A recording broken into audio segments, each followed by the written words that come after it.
Talaga naman itong mga taong ito ay walang tawag nito, yung ah, kakontentuhan, hindi makontento, hindi marunong makontento. Pinasok na nga ni Senador Rodante Marcoleta yung 10 bill na priority niya. Isa dyan yung kuryente, yung iba libreng pataba, libreng abono para sa mga marami, 10 eh. Pero marami pa rin yung mga kritiko niya, yung hindi naniniwala sa kanyang kakayahan. May mga nagko-comment dito, mayroon lang nagko-comment na malabo daw yung kuryente na galing doon sa basura. Mas marunong pa siya sa mga engineer, electrical engineer. Siguro electrical engineer yun. Yung nag-comment na yun. Tapos mayroon pa daw, mayroong nag-comment dyan sa baba na sinabi na marami na daw siyang naiambag. Wow! Ay, congratulations. Ituloy mo lang yan. Tuloy mo lang yan. Yung pagtulong mo sa mga nasa lansangan na sinasabi mo nandyan sa mga lansangan. Congratulations. May kakayahan kang tumulong, gawin mo. Magandang halimbawa yan. Pero isa din daw siya sa mga hindi ko alam kung ano yung posisyon niya sa gobyerno. Yung nag-comment na yun na yung parang sapot, gagamba ng mga wire, connection doon sa Metro Manila yan. Sa Metro Manila kadalasan yan. Parang octopus na mga wire. Alam nyo na nagiging sanhi ng mga sunog. Isa daw siya sa mga kan. Pero may comment siya na negatibo. Panoorin po natin. Yung kanyang comment na yun ay negatibo patungkol sa mga panukala ni Senador Rodante Marcoleta. Panoorin po natin, pakinggan kung paano ipinaliwanag ni Senador Rodante Marcoleta kung paano gagalaw yung mga batas na yun, yung 10 bill na priority niya na ipinasok na niya. Siya mismo ang may hawak, siya mismo may hawak-hawak niya yung papel. Kasi nga yung slot na nakuha niya ay June 30 hanggang July 3. Ito, panoorin po natin, tuloy natin yung pag-analisa kung paano niya ipinaliwanag yung mga bill na iyon. Kasi nga,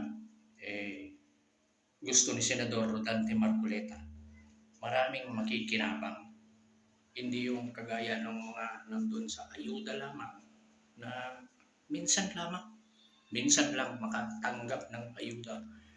Bagamat napakarami, 5 yung binanggit niyang ayuda Yung AKAP, yung basta marami, 5 yata yun. Minsan lang sa loob ng isang taon makatanggap. Pero hindi pa lahat ng tao. Pero yung panukala niya na kuryente, mura, magiging libre yung gumagamit ng 2,000 pababa. Mantakin nyo yun. Ang daming makikinabang. Sino bang gumagamit ng kuryente? Lahat tayo. Buwan-buwan. Ang gusto niya, maalis na yung mga ayuda na yan, ipasok doon sa bill ng kuryente. Sabi nga niya, walang bat yan, nasa batas yan. Bakit ka makikipag-debate sa batas? Ito, panoorin po natin, pakinggan si Senador Rodante Marcoleta. Kaya yung mga basher dyan, pakinggan ninyong mabuti, panoorin. Ayaw ninyong maniwala Ito, panoorin ninyong kayong mga basher. Sinasabi ko ron na yung sale ng electricity, tatanggalin yung 12% VAT. Ayun, pumasok din yun. Instant po yun. Pag wala ng 12% Ayun, talagang lahat mabe-benefit doon. Talagang sa ayaw mo sa gusto, bababa ang presyo ng kuryente. Hindi lamang sa mga household. Opo. Pati sa mga commercial at saka sa mga industrial consumers. Yung mga malilit na negosyante natin, malalaki negosyante, talagang bababa ang production cost mo. Ayun. Sapagkat mahal ang kuryente. Tingnan mo yung original version ng ating batas tungkol sa kuryente. Nakalagay ba dyan? Nabubuwisan mo lalagyan mo ba ng bat ang kuryente? Wala. Okay. Oo. Sa Ipiralo ba? Wala akong nakalagay? Wala. Bigla ninyong nilagyan ng primero 6%. Oo. Pagkatapos nilagyan nyo na, pinatawan nyo na naman ng 6%, kaya naging 12. Ngayon ko lang nalaman, Sen, na original ay wala pala sa Ipiralo na Para patawan mo ng kaya nga tayo may 12% programa pa. ganito para naiintindihan ng mga kababayan natin. Nakakasabay sila sa atin. Maunawaan nila kung anong nangyayari sa ating paligid. So, Kung bakit natin nilalaban yan. kung automatic yan, Sen, talisin natin, ang laki agad ng ibabawas yan sa binabayar nating kuryente. Akala mo lang, pero tingnan mo. Opo. O bakit sila nag-imbento ng ayuda? Oo. 5 klaseng ayuda, kapag sinuma mo lahat, 194 billion na pinamibigay lang. Tingnan ninyo, 194 billion na ipinamimigay lang. Sinong binibigyan? Yung mga mamamayan. Lahat ba? Hindi. Gaano sila kadalas magbigay? Isang beses lang sa loob ng isang taon. Ang laki, 194 billion. Saan nila dinala yun? Saan ninyo dinala yun? Kayong mga nandyan sa ewan. Grabe nga, korupsyon. Tuloy natin. Nang walang kapararakan. Aha. Sa mga tuwid, kolekta ka ng kolekta. Pinamimigay mo lang ng Pamimigay ganun. Hindi mo pala. naman alam kung talagang ito ay naibibigay sa dapat na bigyan. Oo. Wala namang report, wala namang ulat. Ilan ba yung nabigyan ninyo? Isip-isipin mo, 4 na ayuda na nakatala sa ating GAA 2025. Pagka sinuma mo yung 5 ayuda na yan, alam mo kung magkano lahat yan? Nasabi nyo dati, mga 196 billion. 194 billion. 94 billion, okay. Oh, bakit mo kinolekta pagkatapos ipamimigay mo lang ng walang kapararakan? Oo. Walang report, walang ulat, walang guideline. Maano man lang na, halimbawa, si Secretary Nelson Lubao, sinubukan niya sanang kumuha ng report. Tignan nga natin yung mga nabigyan natin ng AIX, Oo. ng TUPAD, ng AKAP, ng MAIP, ng Porpis. Tignan nga natin kung ano nangyari sa buhay nila. Para may pagmalaki naman natin na may katuturan ang pagbibigay natin. Wala naman eh. Oo. Oh. Kinukolekta mo, pinamimigay mo rin. Ang sinasabi ko, huwag nang ganon. O di alisin mo na yung ayuda ka para huwag ka nang namumroblema. Oo nga. Samantala nga sinasabi ko 120 billion lang. Oo. Sa'yo 194 billion. Yun ang sinasabi ko. Ayun, oo. Ay, no. Meron pa kayong binanggit dun yung kuryente galing sa basura. Yung waste to energy. Waste to naman yun. energy. Mukhang sa Ito, may nag-comment dyan sa babae. Malabo daw yan. Ay, pakinggan natin. Makinig ka, ikaw na nag-comment kung anong masasabi mo. Makinig ka. Tuloy natin ha. Pinas mukhang hindi ata nagtatagumpay yung waste to energy. May nakikita pa Kaya kayo? nga isa sa Oo. 10 measures na ginawa natin Opo. para sa gano'n, panagutan natin yung waste to energy. Nandito Ayun, oo. Nakalagay nga po dun Oo. Naglalayong isulong po paggamit ng teknolohiya Oo, ito. ng paglikha ng kuryente mula sa basura bilang solusyon sa problema po ng basura. Ayan basahin mo. Kuryente galing sa basura. Naglalayong isulong ang paggamit ng teknolohiya ng paglikha ng kuryente mula basura o bilang solusyon sa problema ng basura at kakulangan ng kuryente. Yan, panoorin, basahin mo. Yung isa, pinagbabawal niya yung bungkalin mo yung ano ba yung tawag dun sa dumping area na yon? Yung dump site, landfill. Landfill. Opo, o yan. Samantalang yung landfill na yun, nananatili doon. Kahit 100 taon nandoon yung Opo. basura na yun. Yung kanyang katas na kung tawagin ay, Methane. hindi, Yung leachate. lychee. Opo, yan. Oh. Lychee, sabi nila. Yun ang lason eh. Yun ang lumalason Oo. doon sa lupa. Tumatagas kasi yun eh. Kalalagyan nila ng plastic. Pero kahit anong gawin nila, tumatagas. Ngayon, yung lupa na yun mananatiling ganon. Meron ngayon technology nanggagaling sa Sweden at saka sa Japan. Yun mismo ang gagamitin, yung landfill na yun, para makaproduce ka ng tatlong bagay. Okay. Yung isang aspeto ng mapuproduce mo, kuryente. Oho. Yung isa naman, gas. Methane gas. Methane. Opo, opo, Lahat opo. ng pagkatapos, construction materials. Meron pa. Isipin mo, Opo. ang isang bagay na magtatagal ng maraming panahon na hindi naman nagagamit, yun ngayon ang gagamitin na raw material ng isang technology para ma-produce natin ito. Isipin mo, nalilinis na yung environment. Marirecover mo, marirestore mo sa kalagayan na parang walang nangyari, nagamit mo pa, yung naka-store na yun, wala na talaga mangyayari ron eh. Opo. Lalasunin pa niya yung lupa, Yes. makukorek mo yun, may kuryente ka pa, may gas ka pa, May may material ka pa. material pa. Bakit hindi mo ayusin ito? I-harness mo lang pala, no? Kaya doon sa batas ko, kailangan magsama-sama yung Oo. DOE sapagkat may kuryente at mayroong gas. Opo. Yun namang sa materials, maaaring pumasok ang DTI. Yan. Yung tungkol naman sa pagsasegregate ng basura, nandiyan ang DNR. DNR. Yan. Opo. Yun namang mga LGU, yung nagkakalap ng bato. Kinakailangan magkaroon ng convergence. Oho. Para sa ganun, yung environment na dapat nating alagaan at ang energy naman na pakikinabangan dyan ay talagang mailagay natin sa perspektiba. Ayun. Oho.